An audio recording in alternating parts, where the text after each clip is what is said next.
Welcome to Synthaholics. This is your host, David Duncan, and with me is Ed209. Yeah, wait, I can't, I gotta put the gun down. Gun down. Gun down. I put it down. Gun down. Yeah, you have 20 seconds to comply. I've complied. No, you haven't. David, we're talking about RoboCop. We haven't talked about RoboCop. Actually, I think both of us combined knowledge of RoboCop is still pretty low. Would you agree to that, David? Well, it's my first time seeing RoboCop 1 all the way through last night, so it's my first time. I'm ashamed to admit you're a RoboCop virgin. The only RoboCop I'd ever seen all the way through was the reboot, because it was in movie theaters and I went and saw it in movie theaters. But this first 2014? Yeah, it was in the 2010s ish. So I remember renting it at a Blockbuster. So my experience with RoboCop pre last night, other than watching the reboot, was I saw bits and pieces of the television edit back in the early 90s. So I remember bits and pieces. Like the part I remember was the him being kind of put together at the beginning. Sure. And that's about it. That's the only parts I super remember from. So not much. And I remember seeing the previews for RoboCop 2 and RoboCop 3 growing up, because in 3 he fights a ninja for some reason. Because ninjas were super big or something. And I mean, that's kind of how it is, though. They would just back in that age of trying to make movies, you just find whatever's popular and just make it. That's what a lot of those B movies, C movies are. Yeah, but people like ninjas. Let's make a ninja movie. No, let's put RoboCop against the ninja. It's like they're shooting so many bullets. Or RoboCop got hit by about 100,000 bullets in this movie. Barely an inconvenience. But until it was an inconvenience. Well, yeah, but I mean, but still, he had the entire police force shooting at him basically, and it was inconvenient, but it wasn't deathly.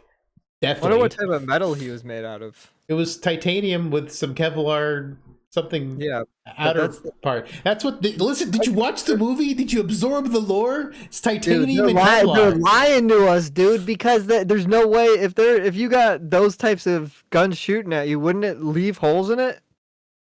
They had to work some voodoo magic in there, or does that kind of metal actually stop it? I don't know. Titanium. I don't really know how strong bullets are versus titanium. Well, I mean, Kevlar is used in bulletproof vests. Is it? Yeah. Oh, I thought it was carbon fiber. I mean, he's probably got Kevlar, carbon fiber, and titanium. I don't know anything about materials. He's a little bit of everything. Material engineer. He's a little bit of everything. Since when are you not a materials engineer, Brian? That doesn't seem right. Yeah, I know all about tape, and I'm pretty sure that's what you. I know about tape. Isn't that what you went to school for? Oh, what's the best kind of duct tape, Mr. Tape expert? Oh, didn't we? Oh no, we researched this. This is something we legitimately researched. Yes, at our old job a long time ago. Was it Gorilla? I think it was T-Rex tape. T-Rex tape. I remember buying T-Rex tape after that. I'm like, well, it's the best duct tape, so I gotta have a roll of T-Rex tape.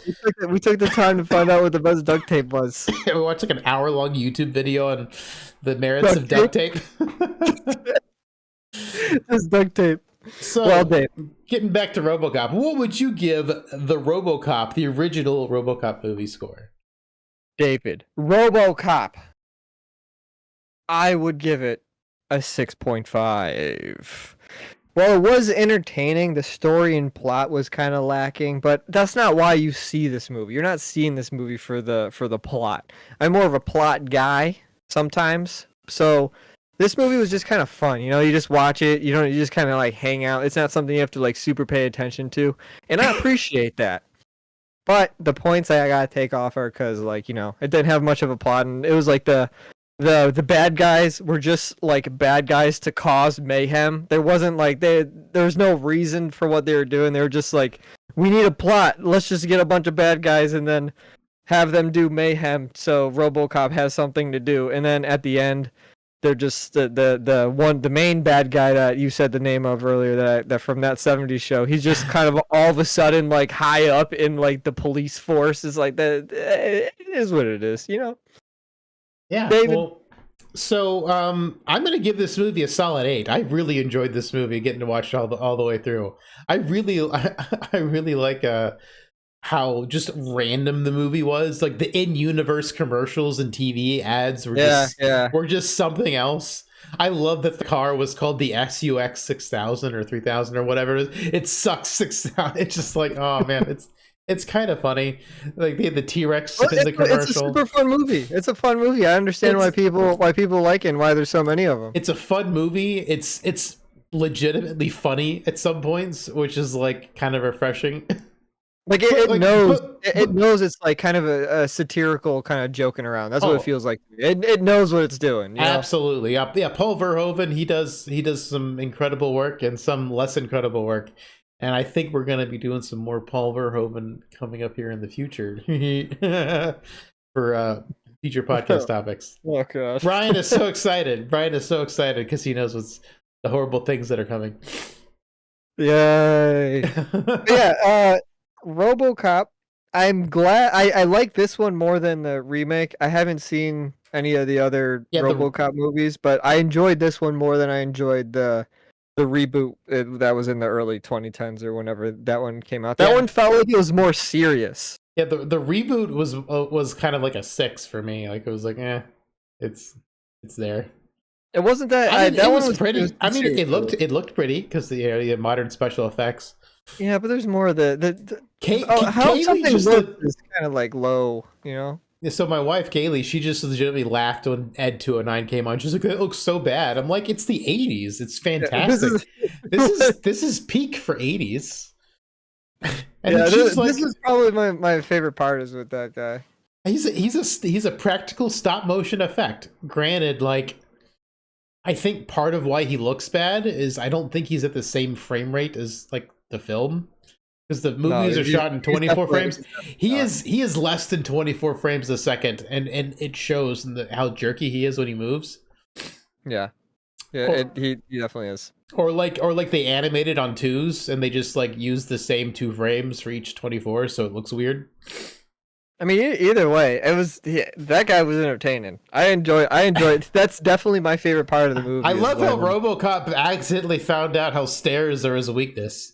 Because his feet are too big to go out on the stairs, and he's like sitting there trying to like figure out. It's like, how do I fit my foot on? Do you think that was like improvised? Do you think that wasn't written into the script until he started like realizing that was a problem? I don't know. I don't know. I mean, like it definitely. I mean, they made a miniature set of the staircase so he could walk down it, or fall down it. So I mean, it wasn't like an accident, I don't think. I don't know, man. I wasn't there. It's left to interpretation. But yeah, when he's like point a gun when the CEO guy was saying like point a gun at, and he points the gun. He's like, "You have 20 seconds to like drop the gun," and he like throws the gun away, and he's like, "You still have 20 seconds." Yeah, you have 15 seconds. And he's like, "Oh my god, I'm gonna die!" He starts running around the boardroom trying to like not get shot. Why? I don't understand why, like, if you have 15, 20 seconds to prepare, he kind of just, like, he, like, ran towards the, like, big table, and then he just ran and jumped on top of the like, set that they're building. Like, I don't know, I feel like that he handled that a bad situation. Why didn't he just, like, run through its legs? Or just run out of the room, or like get behind people. Like it's not the thing didn't want to it was programmed to just kill him, not just kill anybody who gets in its way. But I guess I mean he was trying to get behind people, they just kind of like pushed him away. It's like no, I don't want to get shot by accident. Well, then hide under the table or something. I don't know, man. I felt like he could have survived that, but I got a kick out of that. As soon as he like threw the gun, and I was like, oh, I thought like, oh, okay, well that was kind of dumb. And then he was like, you still have 20 seconds. What? Well, the movie's just fun. And also like just the way they do violence in the movie with those squibs. This movie's got some of the gnarliest squibs. Yeah, it's so good. You can super tell that there's squibs too, because it's like you can tell they're like on a timer. Because one of them, I forgot who's getting the CEO guy, or no, not the CEO. I don't know. One of the other board members.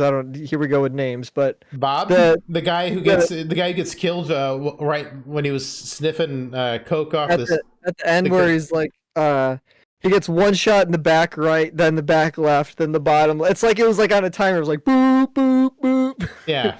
I enjoyed that too. It's just fun. It's a fun movie. There's not any complaints you have about this movie. Feels more that it's just you two getting deep into like analyzing it. You know, it's just this. You're just supposed to enjoy this one. There's not anything deep lore here. It's just an iconic character that they were able to create by just making a fun movie.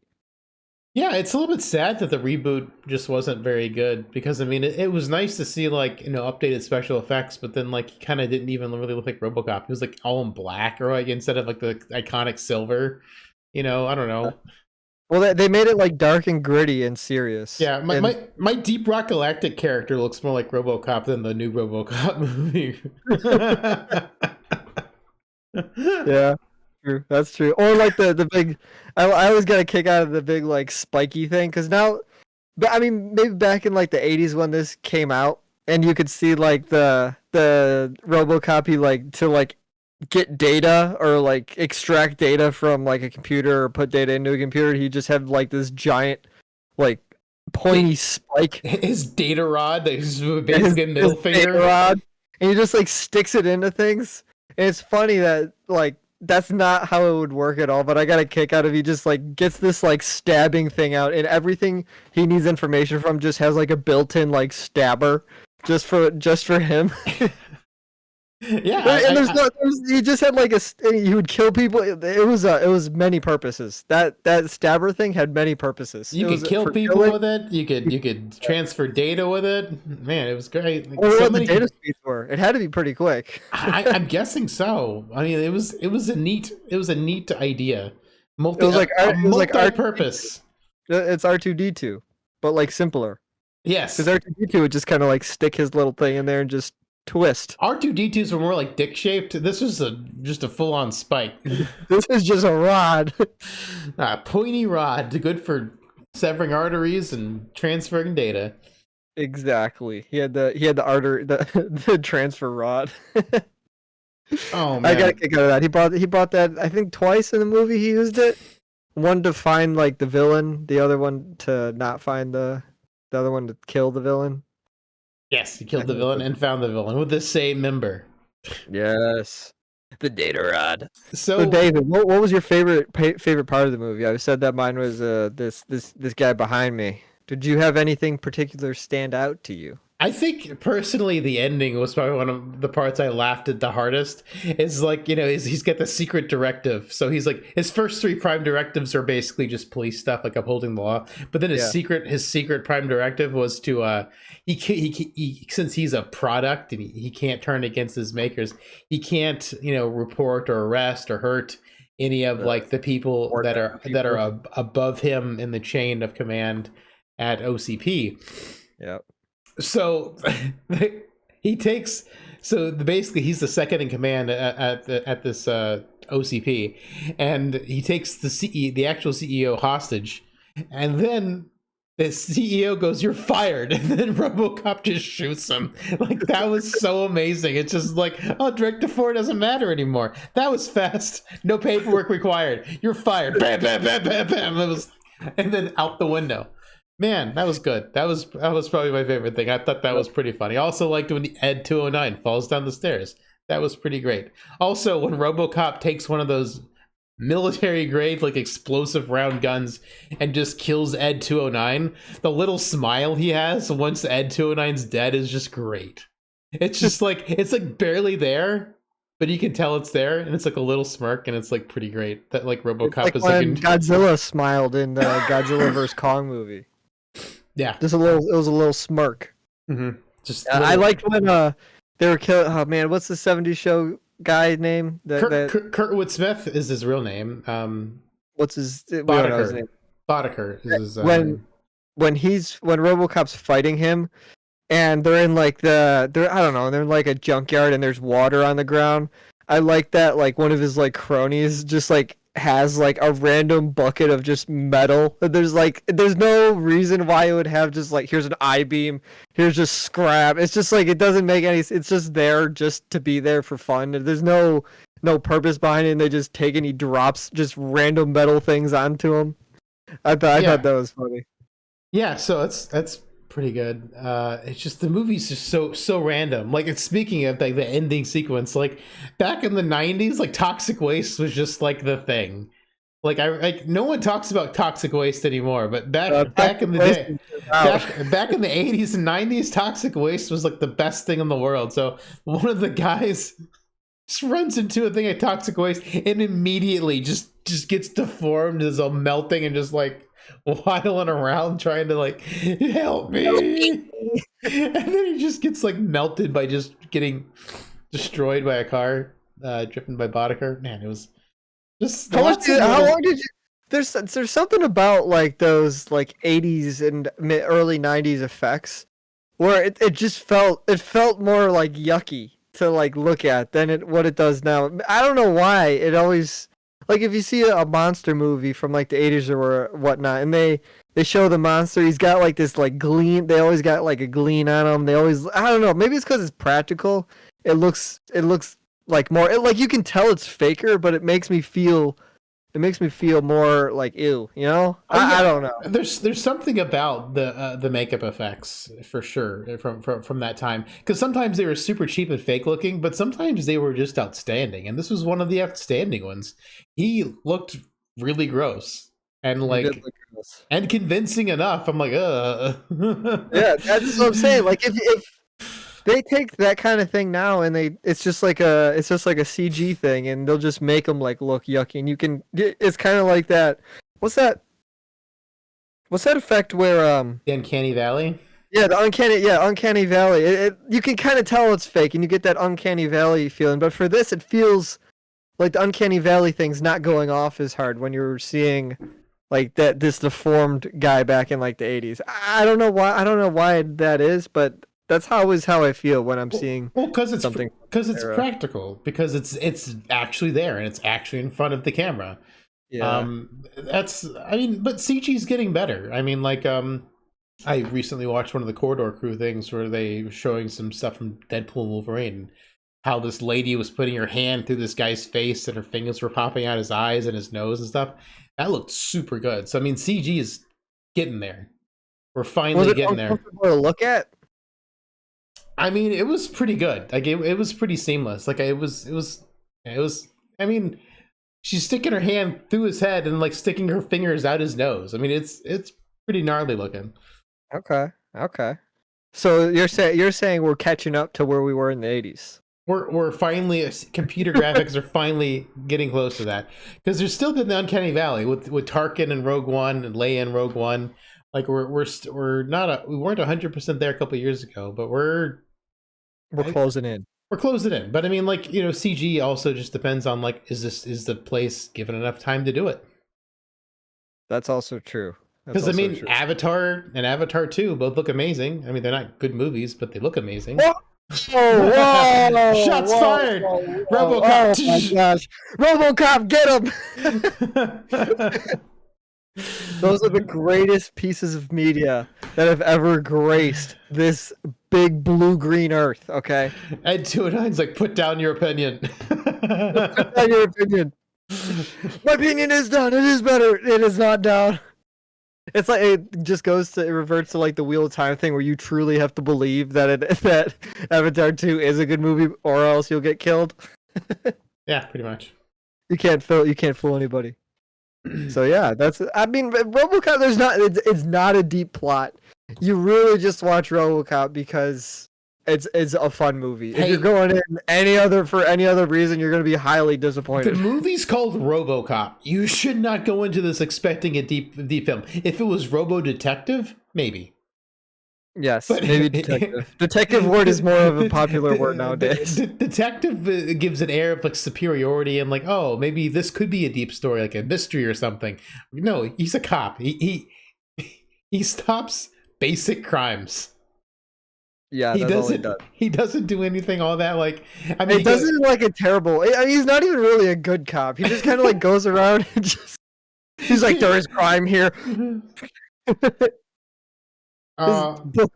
It's just, like people shoot him, bullets ricochet off him, and it just destroys any place he walks into. He went to that gas station, it got destroyed. The gas station just gets blown up. It gets blown up because like all the bullets ricochet off him and they destroy everything they hit. So it's just, oh man, it's just he's a walking menace, but he's pretty good. I also really like the part where he handles the hostage situation, just pulls the guy through the wall and throws him. Yeah, that was it out the window. Super impractical, but like it was cool. Yeah. I didn't even know what was happening at first because when he stuck his arm through the wall, it was just like a cloud of smoke, and I was like, did he just like shoot through the wall? But then his other arm goes through. He's like, oh, he's gonna grab him through the wall, and then toss it out the window. And then they filmed it, and then they switched to a news show of like him being. Of like, oh, RoboCop just murdered a guy. I'm like, yeah, this guy's great. They didn't really. I mean, I guess they would dive into like they because everywhere RoboCop went, he left like a destruction, but like it was never like the fallout of what he did. Like was never like talked about. It's never just like moved on. It's never a problem. Never once was it a problem. No, he just goes, causes like $200,000 worth of damage, and then just leaves. It's so good, so good. I really enjoyed this movie. For people who haven't seen it, it's definitely worth a watch. And Kaylee didn't hate it; she didn't love it, but it's a step up in the right direction. She liked it more than Gladiator, strangely enough. Then Gladiator 1. Oh, you're talking not me. You're talking about how about her? Yeah, I don't know. That's a weird direction to go. And Gladiator is definitely a better movie, but. To each their own. Everybody can have their own opinion. That's absolutely true. Some opinions are wrong. Oh, shots fired. Like Avatar, greatest movie of all time. Nah. Yeah. No.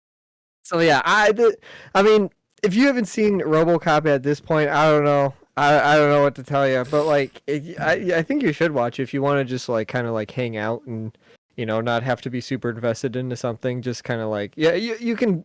This is one of those movies where you can kind of just turn on at any point. You kind of just, once you've seen it once, you turn it on at any point. You're like, oh, I know what's going on. Or even if you haven't watched it yet, you can just turn it on. You're like, oh, I know what's going on. His name's RoboCop. Yeah, it's pretty good. RoboCop actually has a lot of Star Trek tie-ins because. Here we go. I was waiting for it.